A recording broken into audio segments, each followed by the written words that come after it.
opinions expressed on the Honest Answer radio show are the opinions of Honest Answer Media and no one else. If you're hearing a syndicated broadcast of this show, don't hold it against the broadcaster. Rather, congratulate them on their openness, tolerance, and respect for the First Amendment to the Constitution of the United States of America. Thank you very much.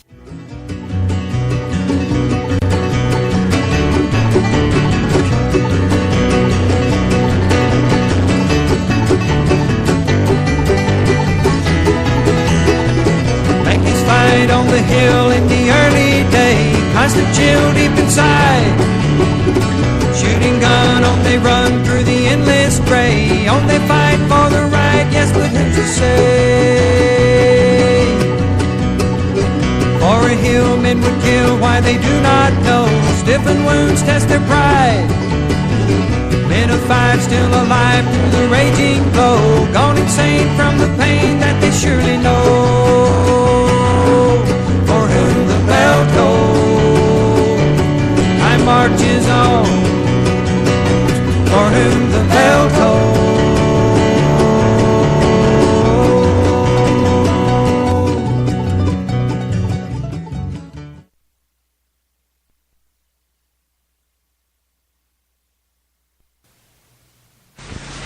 If I were the devil, if I were the devil,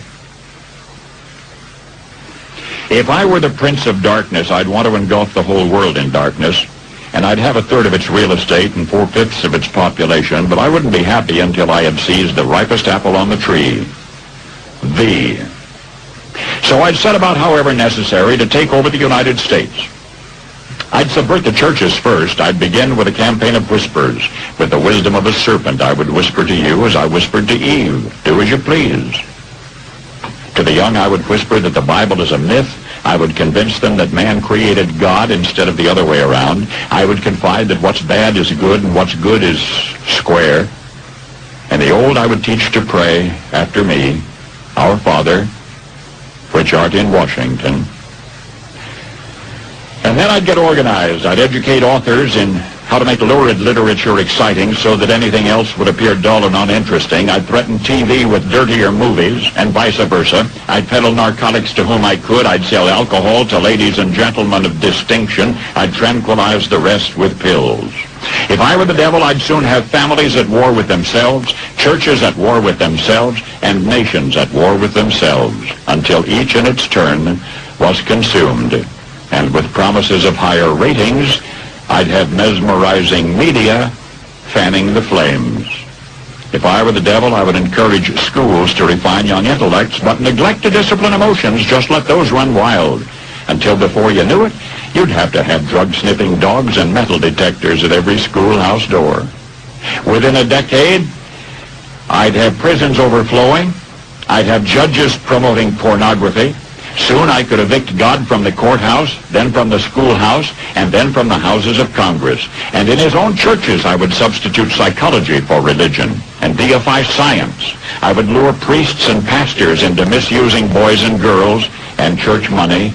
If I were the devil, I'd make the symbol of Easter an egg and the symbol of Christmas a bottle. If I were the devil, I'd take from those who have and give to those who wanted until I had killed the incentive of the ambitious. And what'll you bet?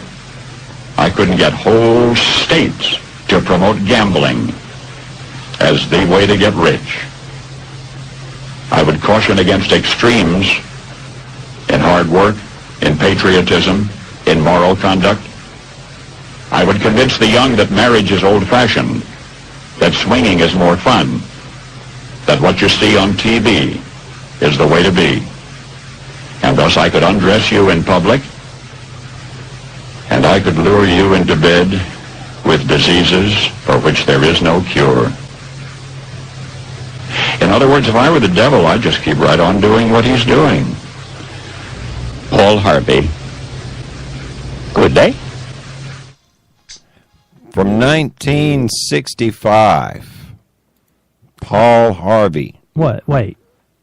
I thought that was from yesterday. Not hardly. Paul's been gone for a while. From 1965. Welcome to Honest Answer Radio here at honestanswerradio.com. I'd like to say this is going to be the family edition of HonestAnswerRadio.com, and I guess in sort of a literal sense, it very well may be, because, we'll have the lovely Tina with us tonight. Say hey, but Tina, if you can. Hello, everybody. No, I think you have to turn your microphone on. It was, but it isn't. Okay. There Hello, we go. everybody. All right. That was the Tina part, and I'm going to do the Marty part. And on this Thursday evening, or Tuesday evening, December 5th edition of HonestAnswerRadio.com, I will be the Casey half. Yay! That means we're all here. So pitter patter, let's get at her, boys. Well, hey, first off, it is Tuesday, not Thursday. Yeah, okay. Here's the thing. See, Thursday night, at the time that we would normally be on the air, I will be driving a vehicle in a Christmas parade for the radio station that I work for. Yay! Won't that be fun? It's going to be Christmassy and stuff. Yeah, and we'll all have a good time, and it'll be joyous and festive. You know what, though? Now, here's something cool. See, we're having multiple parades, right? Because the parade was originally supposed to be tonight. But since it's raining tonight and they postponed it till Thursday, see, now we've got conflicting parades. So, one of the car lots around here, one of the big car lots that does business with our station, is going to bring me a new truck to drive in the Christmas parade so I don't have to drive our station vehicle. Wait a minute. Wait, I just want to get this straight. They're going to let you drive a new truck. Ain't that cool? A 2017 truck at that. I mean, like a new truck, one that I got going to be big enough that I can stretch a banner across it and everything. Your battery's okay over there? You keep checking. I'm blinking. You're blinking? I don't know what that means. That probably means I need to be digging over here right beside me and getting you some batteries out. So you can change the batteries in that thing, or you can hand it to me and I can change the batteries in that thing while we're talking. So wait, they're gonna let you have these people that are loaning you this truck. Have they met you before? No. Okay, that explains it. That explains it. Well, you know, it's common. See, this sort of thing is common for stations to. For people to trust you with a truck, a brand new truck, that's not common. This is the honest answer. You're supposed to be telling people the truth.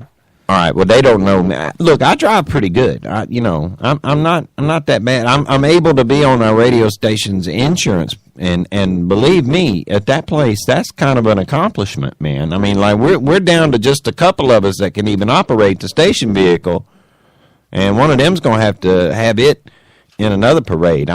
I'm kind of glad. The station vehicle that we got is this great, big, gigantic, I think it's a 03 or 08. It's one of them. It's got curvies in it. But a big Dodge Durango with a Hemi in it. Now, it's got a lot of room because we got a lot of stuff to put in it, right? We got big speakers and all kind of broadcast equipment. Like we got a prize wheel that's got to get in there, and coolers and tables and a tent. And cheeseburgers. And cheeseburgers. So it's got lots of room, but here's the thing. It gets like 2 miles to the gallon. You heard me say the word Hemi, right? Mm-hmm. Yeah. It gets like 2 or 3 miles to the gallon. And if you're the one that it falls in a not it category. Like where, hey, the station vehicle needs gas in it. Not it. Is whoever's got to use that thing better have, $5-10 to put. Well, you got to have $5 to crank it. Well, you got to have $5 to crank it, and then you're gonna need about another $10 to get a couple of miles down the road, and then you need another $5 to get it back to the station. So you need at least $20 to do anything. And if you're going to have to wait a long time in a parade, you better fill that bad boy up. So, I'm like uber thankful that I'm getting to drive the pretty new shiny truck that's already going to have a full tank of gas, courtesy of the car lot. I ain't got to come out of pocket. This is going Thursday. So tonight is great. It's great that we get to be here to do it. Do this show tonight. I didn't want to blow it off. We had to blow off, like last week's because Thanksgiving and everything, right? And last Thursday, no, was it? Yeah. Yeah, last Thursday was Thanksgiving. Can't believe that, but yeah, it was. Let's see, this Thursday you ain't gonna be. So it's a Tuesday night. We're doing a show. Somebody's loaning you a truck, which I'm still I'm gonna have a hard time getting over that. And I still ain't had nobody sexually harass me at work, and I'm starting to get a little upset about it, man. Well, look, my self-esteem is suffering because of it. I put in a call to Matt Lauer. You think? Well, I don't want Matt Lauer. He's been everywhere. Come on now. Well, I've seen some of them behinds. He's how you gonna send me a used sexual harasser? I don't want I want a unique one. You trying to hook me up with somebody that already been used up? I'm just trying to get your butt pinched. That man has been spread around more than I can't believe it's not butter. So he's damaged goods in your eyes? Oh man! NBC they saw he was damaged goods too, and they fired him. Now I got to tell you, I was a little surprised about that. I mean, come on now. Fired him? Yeah. Here, let me give you a little bumpy bump there. Go ahead, T. Okay, I was just asking. I said they fired him. Yeah. Oh, he's gone. He's in the wind, and I cannot believe. There's a huge part of me that went, wait a minute. NBC did the right thing right off the bat. No questions asked. But then I had to check myself and go, now wait a minute, just a minute. I can't be celebrating Matt Lauer getting fired like that until Matt was like, yeah, my bad, y'all. Yeah. Oh, you know what I mean? I seen the video. They had video evidence. Video evidence? Yeah. One of his coworkers was bending over in front of him, and he was like, oh, yeah. He's like, oh, that sweater looks good on you. You keep bending over. That's a great view. Was he trying to say his business time? He had on his business socks? No. See, then they come back from the commercial, and he went right on into talking about the news. Like he could just compliment some tatas and get right back at the end of the thing. Like it wasn't nothing but a thing for him to go, ooh, baby, ooh, wee. Well, I'm just trying. Look, on this morning, I was giving my son a ride to work, and we were talking about this very thing. And I don't have a very popular opinion amongst the female gender when it comes to my theories about things. But this particular one is kind of unpopular. But I think it's true, and you're a man. Maybe you could back me up on this, fellas. If you think I'm right on this, send me something, send me some love. Let me know I've got a little bit of support because I've been catching some flack. There's a reason why you don't see a lot of men saying, yeah, I've been sexually harassed. Now, it's not that women don't come on to men in the workplace. We all know that happens all the time. Ladies, no matter how much you want to deny that happens, but yes, it does. Yes, it does. Just go down to Honda manufacturing plant and just ask somebody. I don't even work at Honda, and I can guarantee that there is some on-time romance going on at Honda manufacturing, and it ain't because a bunch of dirty old men is picking up on young girls. Nope. See, my theory is that only women can be sexually harassed. But you know how we keep talking about the left has a really difficult time with definitions? Like sometimes they don't know what the words they use mean. Like the words is? Yeah, or like, well, yeah, something like that. I think that the word harassment, see, if a woman is sexually harassed, it's because the man that's hitting on her is somebody she don't want to, do stuff with, right? Right. That's it. Now, if you take somebody like, say, Sam and Dean from Supernatural, and they're in that woman's office workspace, and they like, hey, baby, what's up? Looking mighty fine in them jeans. You want to go back there in the break room and, work off some calories or something? They'd be like, hey, tea, and off they would go. He wouldn't even be able to get it out. I know the guy that plays Dean wouldn't even be able to get it out of his mouth. He done been jumped on by every woman in the office. The simple truth of the matter is you cannot sexually harass a man. I give you an example. Wait, I'm going to have to beg to differ because I'm going to give you an example. Same one I gave you right before the show started. I knew a guy who, my supervisor and his supervisor. You ain't going to like what I got to say about this, but go ahead. I want you to get this out. She backed him in the corner, and, basically he was either going to put out or she was going to use her position as his supervisor to make his life miserable, possibly get him fired. Right. Now, this is what makes it harassment. She had a face like a potato. All right. Now, this is where you're not going to like what I got to say about it. I'm going to pull a very unpopular word out right now, okay? What's that? I may offend some people. Your boy was a faggot. Pure and simple. Let me tell you something. I said a man, all right? A man. If a man is sitting, you got a man and a woman and he's sitting on the bench, right? Man reaches over, puts his hand on the woman's inner thigh. Her reaction's going to be what? She's going to hit him. She's going to slap the snot out of him, right? Yep. Yeah. Now, same bench, same couple. Woman reaches over, slides her hand down the man's inner thigh.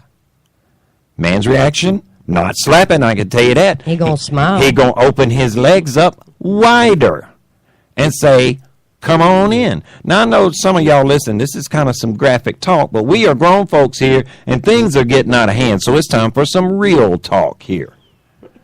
You cannot sexually harass a man because a man, we are programmed differently than women. We have this thing where we got it. We can't think when we don't have brain blood. You know what I'm saying? Like when all the blood leaves our brain, we are not capable of making rational, thoughtful decisions about what's going to happen to us. But After the next 45 seconds or so. But, if a woman walks up to a man and she grabs him, she slams him up against the wall and starts doing that thing. If you are a man and you're listening to this right now and you're thinking to yourself, no, I would push her away. I would say, no, woman. No, I am a man of virtue. You must get your mouth away from me now. That better be what comes out your mouth. You just hold on right there, young lady. I'm talking about men in the workplace. You can say what you want to say. You can say, well, you better. But we are grown people here, and we all know that men are dogs, and a man will go, all right, but when you get through, there going to be some consequences and repercussions. Well, yeah, and the other thing is, see, my friend Nick, he was a bodybuilder and everything. But now he couldn't push our supervisor away. He couldn't? Well, no, even as a bodybuilder, and even though he pushed a lot of weight, he couldn't bench press that. I don't care if she looked like the bad guy that was in The Little Mermaid. You know, that big old fat octopus-looking lady? Look, I don't care what she looked like. Look, I don't want to say... man don't care, look, right? I don't want to say that she was fat. A man don't care. But look, the back of her neck looked like a pack of hot dogs. Big love. Big love is still love, nonetheless. Look, I don't want to stress her weight too much. But she cut her leg shaving, and she bled mayonnaise. Look, we have all woke up with a woman that could be weighed on a Richter scale. There's no shame in that. That's my whole point, man. That is my point. Men are ruled by their anatomy. I don't want to say she was ugly, but the Elephant Man didn't even want to look at her. You're not. I mean, I'm just saying. You're homosexual. I'm just saying. You're a homosexual. That's what you're saying. This you are coming out right now as a homosexual. That's what you're saying. No. Yep, that's what I'm hearing. We ain't talking about me. We're talking about Nick. Y'all can write in. See, nobody's come at me in the workplace like that. I wanted them to, and they didn't. You ain't got them drunk enough. Well, see, it's the work. There's Have the you workplace. tried putting yourself out there? That's the workplace thing. You know what keeps me from getting sexually harassed? Tina. Well, now look, no, if a woman is doing to a man, like coming to a man saying, if you don't sleep with me, you're not going to get the promotion, or if you don't the sleep man's with going to go, well, let's get this over with. Well, it ain't going to take but a minute. What I'm saying is that's, in some cases. We go, all right.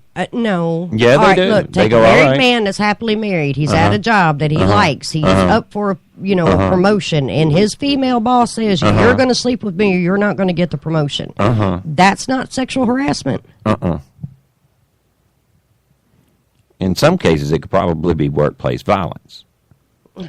Well, see, that's what Nick. Now, that's different. Okay, that's different. what Nick was. Look, I get it. with. I get that. I get that. I jest. We're talking about.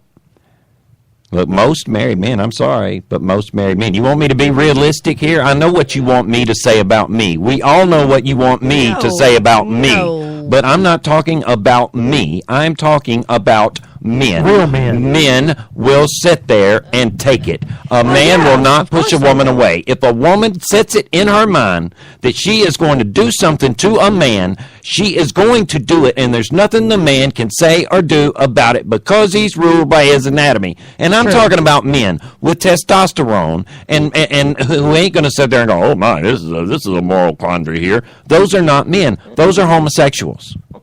Or they are men who I seriously question their masculinity. And yes, I am a happily married man. No, I've never had an affair. No, a woman ain't ever done that to me. But I know a whole bunch of men that it's happened to, and not one of them complain. Yes, I've known men that have had ugly supervisors that have said, you're going to give me some of that, and you ain't going to nothing you can do about it. And he said, all right, this ain't going to take long. Because we're men and we don't care. We live for that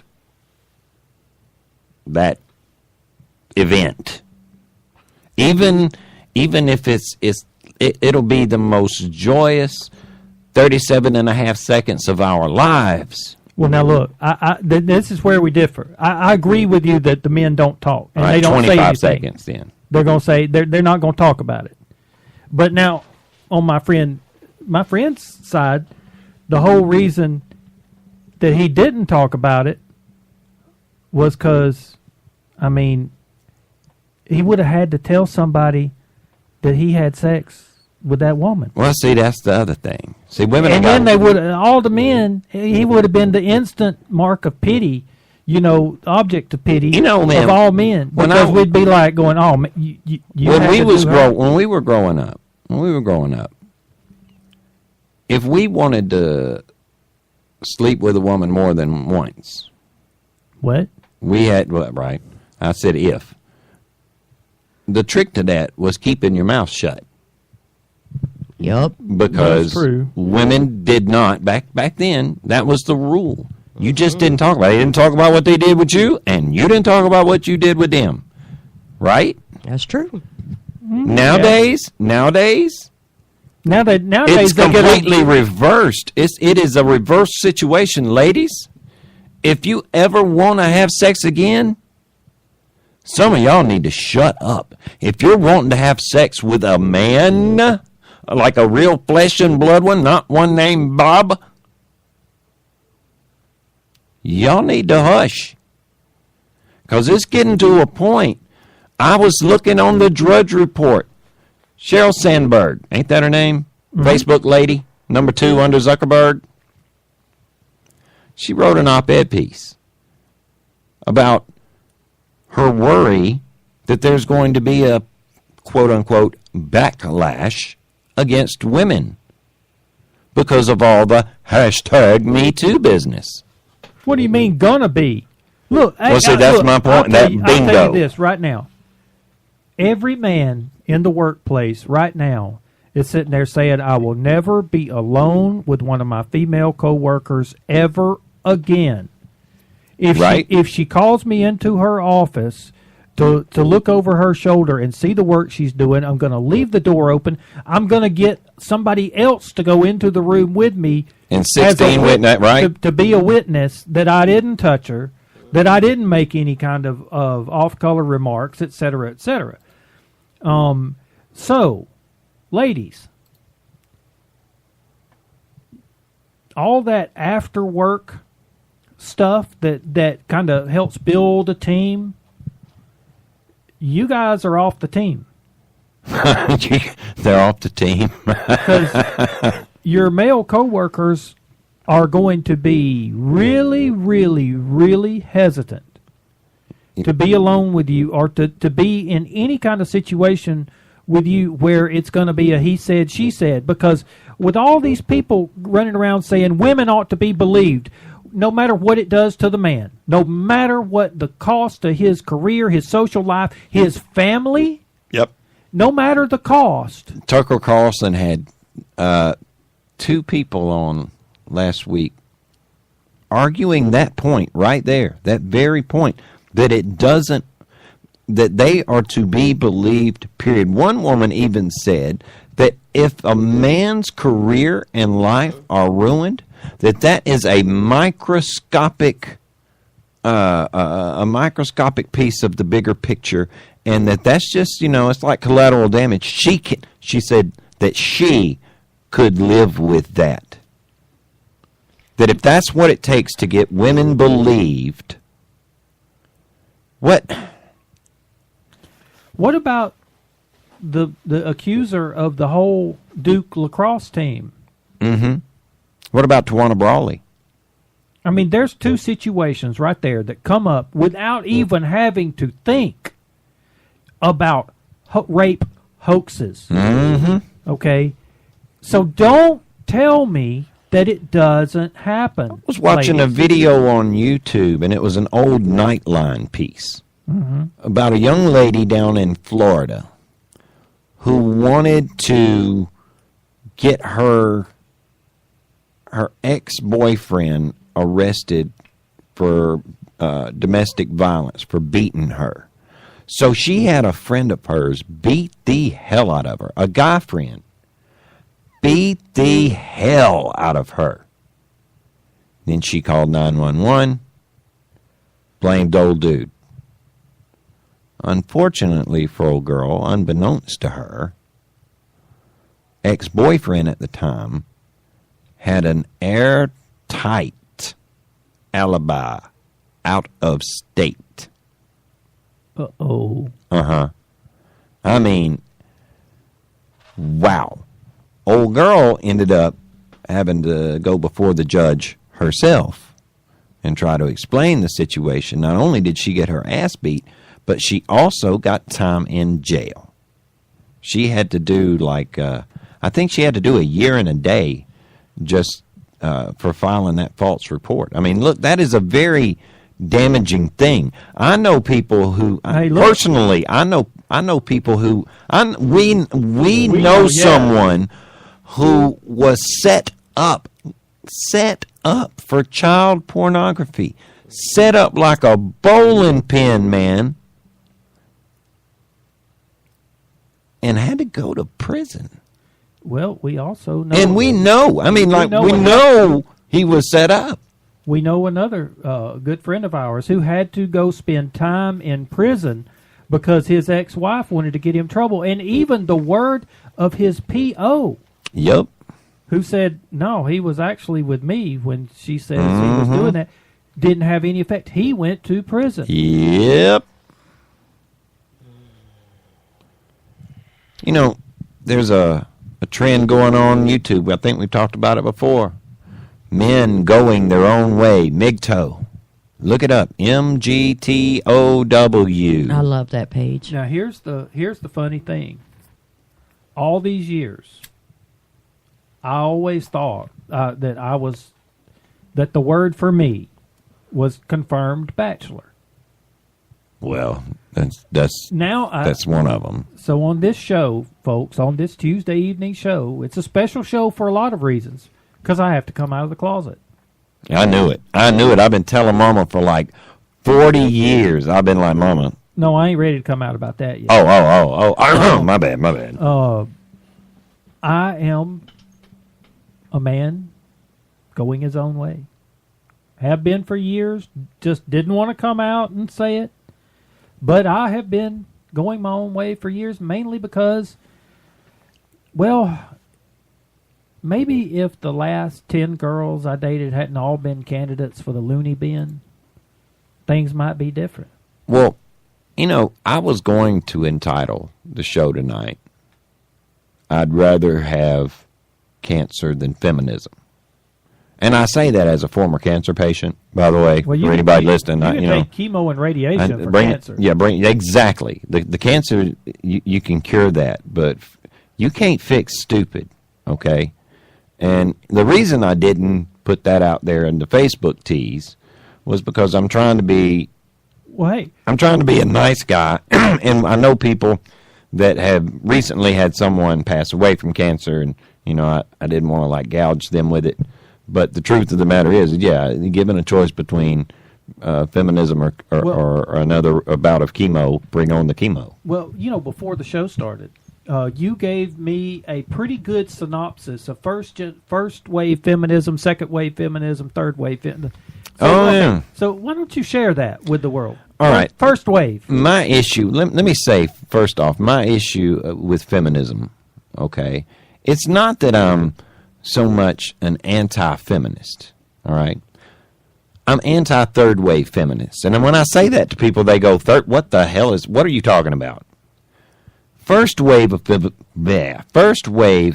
feminism was around the turn of the 20th century.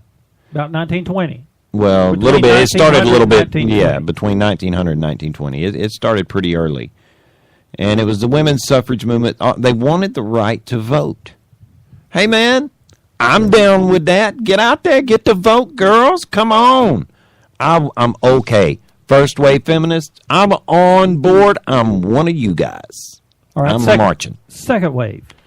Now, second wave feminism came about like in the late 60s, early 70s. That was equal pay for equal work. And bra burning and things like that. That was a wave of feminism that, while I support it, I don't exactly, I'm like, all right, so you want to get out of the home where all you got to do is just rake in the money that somebody else busts their butt for. I mean, like, you got to, like, take care of the home and be the business manager there at the house. But you want to leave that position and go out into the other workforce where there are complete idiots and work with. All right, then. I mean, girl power. I'm down. I was down. Well, all right. I tell you what. Now we got to expand on that. Ladies, when you leave the home and go get a job, you do realize you're going to have to poop in bathrooms that are not yours. And from what I understand, they're actually more disgusting than ours. Yes, they are. Okay. Is that really? I mean, really? And you know what a woman hates more than anything? Another woman. Well, yeah. So you choose to, you want to shut down the old way and get out of the home. And I'm all right with that. I'm all right with that. But now this third wave that's coming about now in the new millennia. See, the first two waves, it's almost like, the modern feminist, the modern third wave feminist looks at the first two waves and goes, cowards. You didn't go far enough. You shouldn't have burned your bra. You should have burned the house down. You should have burned the man. See, that's the third wave. The third wave feminists are really... All men are guilty. Yeah, all men are guilty. There is no until proven innocent. See, that's what makes Or the until third proven wave. guilty. No. There is no proven innocent. Oh, well, that's true. You can't. They See, the way they've got that's it. The third wave feminists, even if you didn't do that, You did something by else. virtue of your male privilege, you are guilty. So suck it up, buttercup. That's what makes third wave feminism so dangerous and so much worse than a cancer. Because no matter how much logic you apply as a vaccination, no matter how much evidence you can supply as antibiotic, nothing you do is going to convince them that they are angry about a problem that does not even exist. Ooh, Yes, Horshack. I got a question, Mr. Third Wave Feminism. All right. Okay. I'm having trouble with this concept.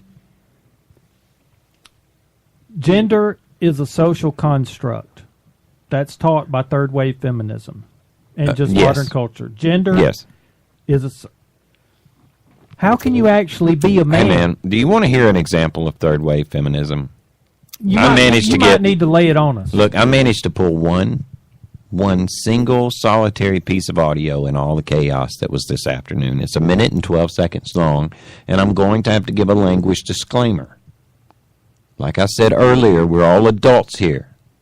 And I want you to hear very clearly a fine example of third wave feminism.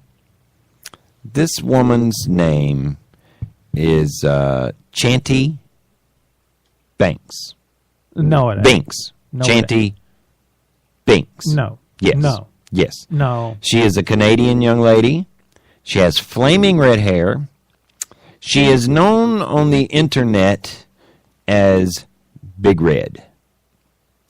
That's not something she called herself. That's just, for a long time, people didn't know who the heck this crazy lady was.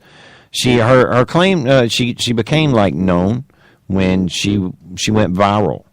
There was a street, Like syphilis? something like that. There was a street preacher.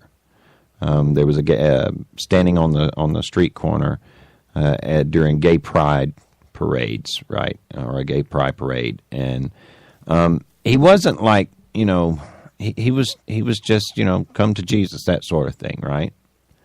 And so she comes up to the guy and she just starts cursing at him and screaming, getting up in his face, daring him to do anything to her. She's got her little gay pride sticker on and her I hate men t-shirt, or all men are scumbags t-shirt, something to that effect, yeah. A woman named Chanty Binks. So, now the clip that I have. You made that up. Oh, and she was yelling at the guy. Her argument to this guy was, you're at an effing gay pride parade preaching your Jesus stuff. You don't come to somebody else's platform uninvited and try to push your dogma on them. So about a month later, she shows up to a pro-life rally. No, wait. Are you saying that she might have a double standard? Exactly. So this is a 1-minute clip, and believe me, feel free to look this one up on YouTube. It's a lengthy clip because she just won't shut up. Chanty Binks, ladies and gentlemen. Shut the fuck up for the 50th billionth time if you'd fucking listen. For example, yeah. The MRA group. Can you Shut the fuck up for a second too? Why are you making the This is what MRAs are about. To borrow a phrase you just used, the proof is in the pudding. So you just want to sit there and talk over me? False rape accusations discredit rape victims, which reinforces rape culture, which is part of patriarchy. The idea of certain people are inherently more valuable than other people because of superficial physical attributes is part of patriarchy. The idea that men should coddle and provide for women and or purchase their affections in romantic context is condescending and damaging and part of patriarchy. I'm reading, fuckface. The fact that women have long been shut out of dangerous industrial jobs, by men, by the way, is part of patriarchy. One of them later regrets, says, the idea that women are too weak to fight or too delicate to function in a military setting is part of patriarchy. It's part of patriarchy. Part of patriarchy. I don't know if you're noticing a theme. Patriarchy. All right. That is and I know what a lot of people would think here. Well, he just cherry picked that, the worst example he could possibly find. Believe it or not. Again, what is our theme here? Don't believe a word we say. Please do your own research. Look this up. Look up the MGTOW, MGTOW, men going their own way. Look up some of these videos. Just type in the word feminist in a YouTube search engine. Watch some of the videos that come up with what you just heard. As foul-mouthed as she was, as belligerent as she was, believe it or not, that is some of the milder. Very much milder. She actually sounded semi-reasonable compared to some of the clips that I've oh my goodness, that I've watched. I mean, but this is becoming, we hear this stuff and we're like, you got to be kidding me. But look, to a lot of people don't realize it. This is becoming part of the norm. We have people in our own family who think this way, who really truly believe that in the year 2017, the United States not only promulgates, well, we're one of the worst offenders of women's rape rights. culture. Mm-hmm. Rape culture. Not just women's rights, offenders of women's rights, but we promote a rape culture in the United States of America. Look up, do your homework after this broadcast. Look up someone, Christy Winters on YouTube. Christy with a K. Christy Winters. Give her a look. Look up Anita Sarkeesian. That's Sarkeesian.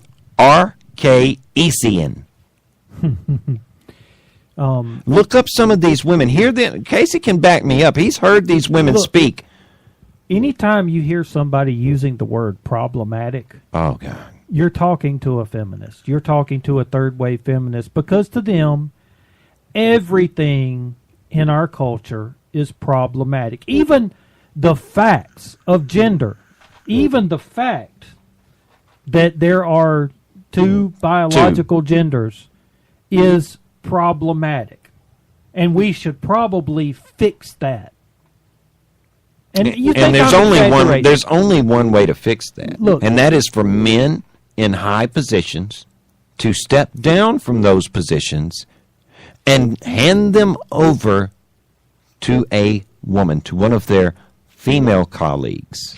Well, the small problem with that is a majority of these women, if you get to looking into their personal lives, they're either married without a job that has a husband provide for them, or trust fund babies. So they're not, or on welfare. They're not working. They're not being a productive part of society, but they want to take everything from men. I'm not understanding. Well, to these same women, look, a CEO, by the time a man has gotten to be a CEO, it's just too late. Okay? If you are entering college right now, if you're a guy and you're sitting at home and you're filling out all these applications to be sent away in the spring to get you into college next year, you just shouldn't go. That way a woman will have your spot. Exactly. At the university, and she can go ahead and get educated, and you can go off and be a plumber. And that goes for you guys in the science fields too. Absolutely.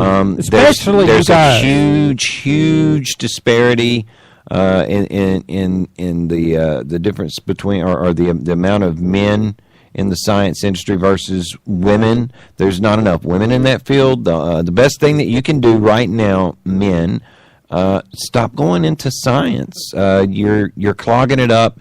Women would really like those jobs. If you must go to college, then go into the humanities department and get your degree in Gender studies. in gender studies or critical race theory or Yeah. something that basically that Karl Marx could make use of. Or you could always be in anthropology. There's a huge market for anthropology these days. Or sociology. Yeah, way too many men in those fields. I mean, if you would just go ahead and commit suicide, that get out of the way. And that would solve a lot of the problem. the thing is, I'm not being that extreme, folks. I'm not exaggerating what some of these third wave. There are some the people who think even third wave feminism is weak, and they're called radical feminists. Well, look, and these are the ones who say that penetrative sex, if a penis enters a vagina, it's rape. No matter what, it's rape. That's rape. Yep, no matter what. There is no consent. Yeah, women can't possibly consent. This was published by a professor of. Just look it up. Look up PIV is rape. Just Google it, folks. You'll find it. I can't remember exactly what the lady is a professor of, but she's also an editor of a magazine. It's out there, man. But look, we got a woman right here.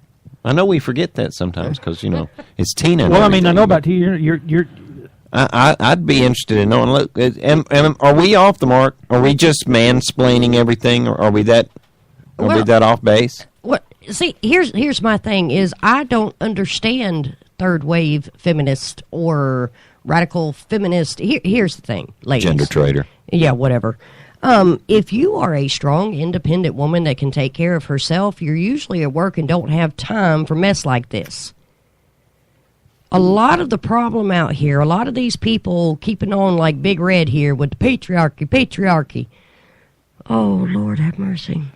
You're either going to be a victim or a survivor. Those are your two choices as women and men.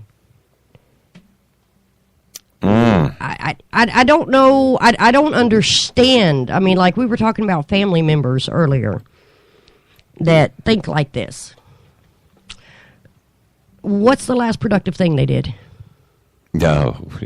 What's the last productive thing vacuum. that any of the I'm gonna slap you. That any of these women have done? Made a sandwich? No, remember, you guys have to do that on your own. You have to make our sandwiches now. Oh yeah. Yeah. Yeah, well, because you're too weak to make a sandwich for yourself. You see how this this is going. Here's the thing that I don't understand. There are women in the military. Am I wrong? No, they're there. I saw them. Yeah, there's women in Senate and politics and entertainment, in factory jobs and manufacturing jobs and business. I mean, there had are women run for vice president. Yeah, even had a woman run for president. Who's the most powerful person in the world right now on every continent? Angela Merkel. No, Oprah Winfrey. Oh, yeah. Okay. I mean, I want to understand. I mean, look, you can write to me and explain it to me, ladies. I'm trying to understand what the purpose of a feminist is in today's time when women, look, I work with a lot of businesses, and believe it or not, there's almost equal women-owned and men-owned businesses right here in little old Alabama. No, now wait just a minute. So, now, Alabama, we're racist and misogynist. Yeah, we can't have our women son, business owners. Our son works for a woman Well, that owns and runs her business. A man gave her that business. Yeah, I'm whatever. sure. But help me understand what the purpose of feminists are, because, this whole Me Too, hashtag Me Too, I've been sitting here fuming since we were talking about this earlier, that women need to be believed no matter what. Well, I tell you what, here's the thing. A lot of you girls want to get out here, you make plans with somebody, you put yourself in situations that are not cool. Look, I have been uncomfortable in my life because my stupid thinking put me in that situation. Have I had bad things happen? Yes. Have I dated guys that I regretted? Yes. Have I woke up some mornings and went, oh my God, I'm going to have to chew my arm off? Yes, but you know what it wasn't? Was it rape? It was called a bad choice. All this sexual harassment, all you single ladies that can't figure out why you can't find a man? Because the guy says hello, it's not harassment. Because a guy tells you you're pretty, it's not harassment.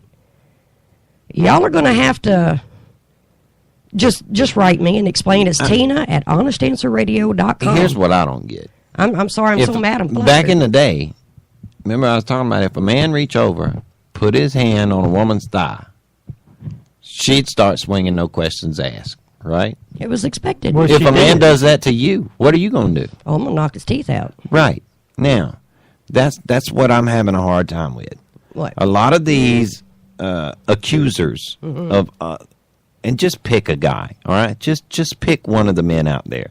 And a lot of these men that have been accused of this stuff, I don't like them.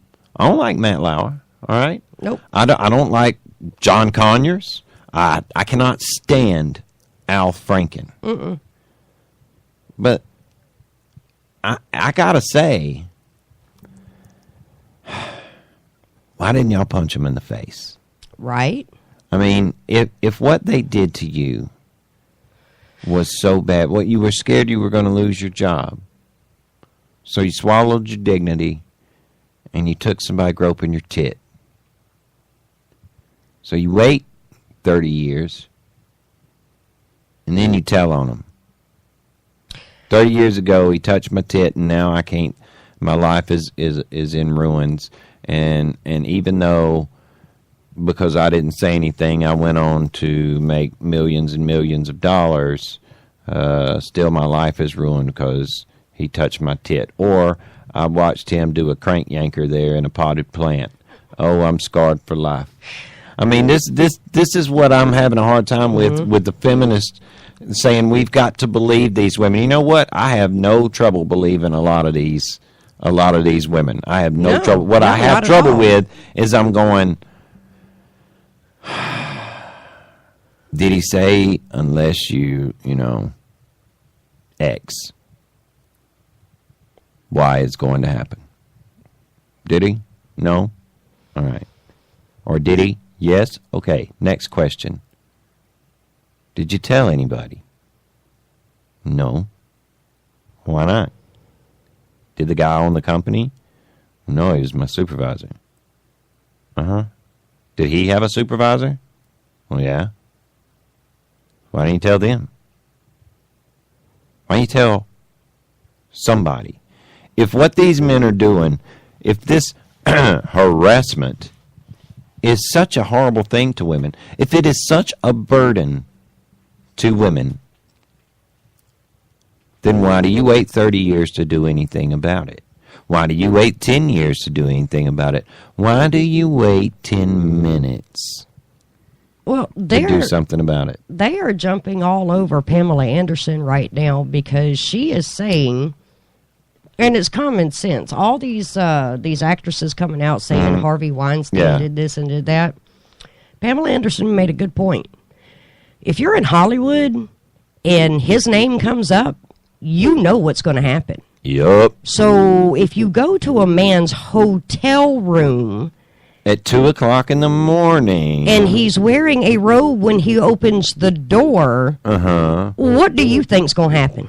Or if you're in his hotel room and he says, I'm going to go take a shower, come in the bathroom with me while I shower, and you go in the bathroom with him while he showers, what do you expect? But then going to come out 10 years later and jump on the hashtag #MeToo, he was naughty in front of me. Does that make sense? It's hard for me to work up the sympathy there. Now, I have sympathy for the women who tried to tell the world when it happened, and there are women out there like that. Not the ones that took money, though. No, not the ones that took money, but there's a lot of women who tried to squawk about Matt Lauer. Yeah. Okay, and they were just like, the network shut them down. Get out of the way, honey. Well, that's the other problem I'm having. You've got women that have legitimately been harassed, had legitimately tried to do something about it. That weren't bought off. That was not bought off, did not take any money, but they're not going to be believed because of all of these females jumping on the bandwagon. You know, that's why I'm so angry. You know, you sit here and go, well, why aren't women believed? Hello, have you turned on the news? Have you turned on your computer? Have you talked to any of your friends? Well, because how could we are not, the three of us sitting here, we're not the only people who have people in our lives, men in our lives, who have been victimized by women making accusations of rape and sexual harassment. We're not the only, we can't be the only three normal people out here in the world who have the same experience. This is common. If it weren't common for women to make false accusations of rape and sexual harassment, they wouldn't be facing the disbelief that they're facing today. So, ladies, I'm sorry. You've taken the horror out of the word rape. Yeah. Yep.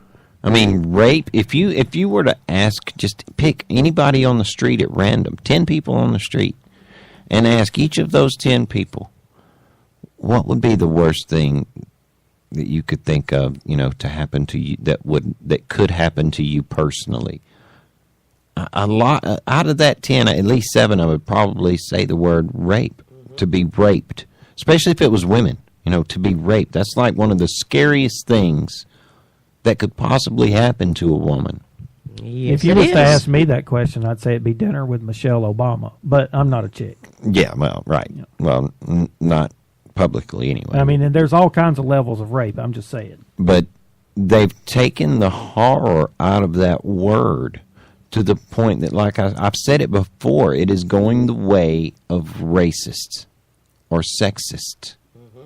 They have no meaning anymore, or white supremacists. Nazi. Those words don't mean the same thing that they used to mean. They don't have that same level of fear that comes with that word because we've been desensitized to it, because we hear it every stinking day. We have a rape culture in the United States. Regret sex has now become rape.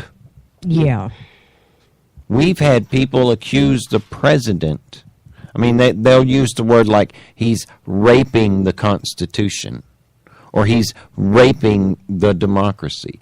They've taken that word and spread it around. You know, one time, and in case he can back me up because he heard me do this to him, but when I was a teenager, I used to watch soap operas, right? And I would get all my lines that I was going to lay on women from, you know, certain soap opera guys, right? And one time I was on the phone with this broad, and she was like trying to get me to tell her that I loved her. And me and Casey had just been sitting there watching this soap opera, and Casey was making fun of me for watching it. And I'm like, you just don't know. This is good stuff here. I'm learning. And we just got through here, and this guy laid it out on this woman.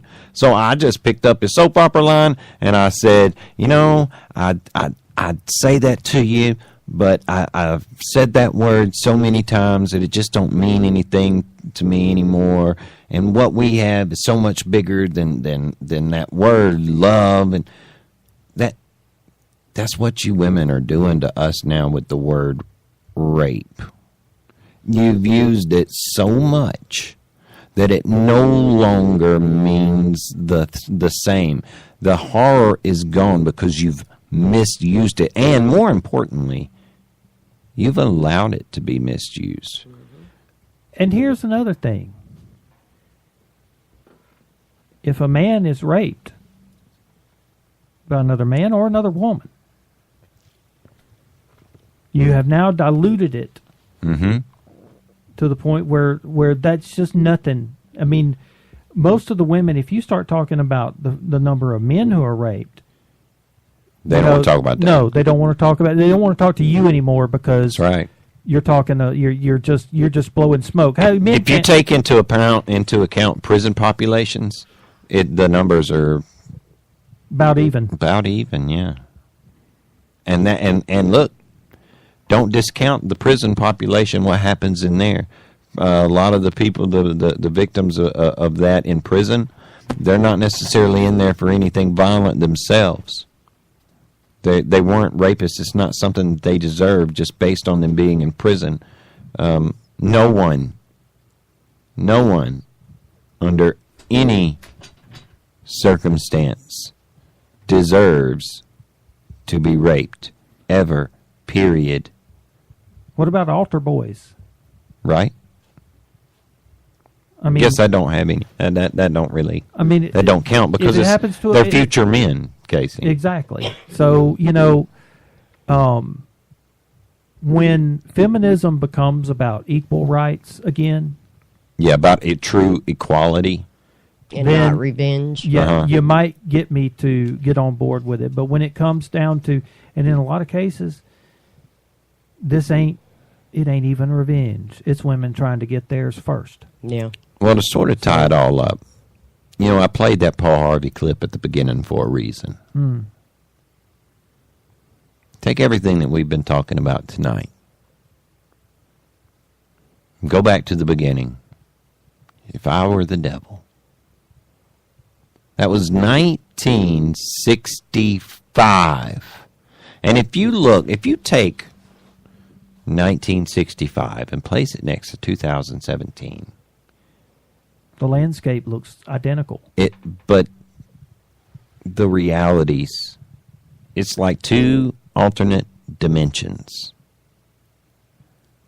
1965, Leave It to Beaver. Right? Father Knows Best. Father Knows Best, Ozzie and Harriet, representing life in America. Love American style. Life in these United States, right? Sure. 2017. Miley Cyrus. You had to go there. The rap community. Right? You know what he was talking about on television? How if he was the devil, he'd put the filthiest thing he could on TV. Like girls. Mm-hmm. Now, that was 1965, though. When you look at television in 1965, they had censors back in 1965 that would say, oh, no, you are not saying that on these airwaves. No way. There were obscenity laws. Lenny Bruce, stand-up comedian, arrested multiple times for dropping the F-bomb on stage. Go to Netflix. Pick a stand-up special. Any of them. Now, me and you, Tina, foul language don't bother us because we look at it like we're adults and adults say naughty things. Now, some people are more seriously offended by that sort of thing. But one of the reasons is because we have, in our generation, we were desensitized to that language. We grew up listening to Eddie Murphy, Red Fox, Richard Pryor. They were not, in 1965, they couldn't do those acts in public like that. They would go to prison. They'd go to jail for that, man. There were obscenity laws. 1965 versus 2017, again, it is two completely different dimensions. Those are alternate realities. Yet it's the same planet, same people, same countries. But now, 2017, it's almost like the devil was listening to Paul Harvey, wasn't he? Well, that's what I was going to say. Apparently, the devil did. He took notes. Because he just kept on doing, from 1965 onward, everything that Paul Harvey suggested. In other words, he just kept on keeping on. And look where we are now. We have Lena Dunham being a cultural icon. See, it's the culture. This is why Marty and I aren't doing so many topical shows anymore. Because it's the culture that's sick. The topical stuff is the symptoms of the disease. But our culture is sick. All the changes that need to happen must happen at home first, period. To who, though? See, this is... There you go. Keep going. Where the fault, it is 100% the fault of me and my fellow Christians that we are in this situation that we're in. You can't blame the devil for being the devil. That's his job. Right. Okay. What you are seeing here is the results of what happens when Christian people do not stand up and protest when they should. This is an example of why, and here's the other thing, it's not just a matter of protest. We have failed in our mission to show people that our way of life is better. Because how many Christian people do you know who are sad sacks? Okay? A How nation many of Christians do you Eeyores. know who sit and talk about how awful their life is? When you look on Facebook, you would think these were the most miserable people in the world. On Sunday, they talk about they're happy to go to their church. But on Monday through Saturday, it's poor me, poor me, poor me, poor me. No wonder the rest of the world doesn't want to follow Jesus Christ. If following Jesus Christ makes you bitterly unhappy with your life, or if you can follow Christ and still be miserable and unhappy in your life, then why would anybody want to follow Jesus Christ? Well, the thing is nobody believes Jesus Christ is real. If the Steven Crowder did a whole little bit there, shot the video of him talking to his Alexa Echo, saying, who is Jesus Christ? Jesus Christ is a fictional character. Who is Muhammad? And then give the whole history of Muhammad. Did Muhammad beat his wife? I don't know the answer to that question, even though that question is in the Quran. Right there in the Quran. I mean, look, man, we as Christians, one of our biggest shortcomings is we're everybody else's worst critic and never our own. We are too easy to point out, the little splinters in everybody else's eyes in the world when we can't see the big honking ones that we've got here. We as Christians, we have been our own worst PR nightmare. We've let ourselves be led away. We've let ourselves become desensitized. Kids have always left their parents and gone off to colleges and let colleges deprogram them and stuff like that. But see, the problem today is that people don't believe Jesus Christ exists because we're not showing them how he exists. Us showing up on Sundays, I see, we're in church, on Sundays. And I keep hearing, not just our church, several churches in the area. And from what I'm seeing on social media, it's like a pandemic or something. Like the churches are starting to empty. We went through a spell where the churches were filling up. Our own church, just a few years ago, man, we were trying to figure out where we were going to put everybody. We were actually thinking about having to have a whole other building just to put the dang kids. Now you pull in there on a Sunday morning, the parking lot's got a few cars in it. There's a few people in the seats, a few of the faithful few coming in there. People don't believe that Jesus Christ is real because we're not showing them. Going to church on Sunday ain't nothing, man. That's nothing. The church is where we as Christians are supposed to go to do our praising and our worship. Period. That's it. That's what church is for. It ain't a social gathering. I've seen people in our church worried more about positions being filled in churches and the church being able to do this or this or this, or the church not having money to do this. We're the dang church, not that building, not what happens in that building. I'm sick to death of all we need somebody to do this at the church or the church. Where's church going to go? Is church going to drop and go away? Well, if we as Christians are not at that church, then the churches will dry up and go away. If we as Christians aren't out there in our communities every day going to work and people looking at you going, if they don't they don't look at you and they can't see the love of Jesus Christ, then you're doing it wrong. You know, here's an interesting point. I'm studying Romans right now. You know, Paul's letter to the Romans was not written to the church in Rome. It was written to churches, plural. You know where those churches were? They were in people's homes. Mm-hmm.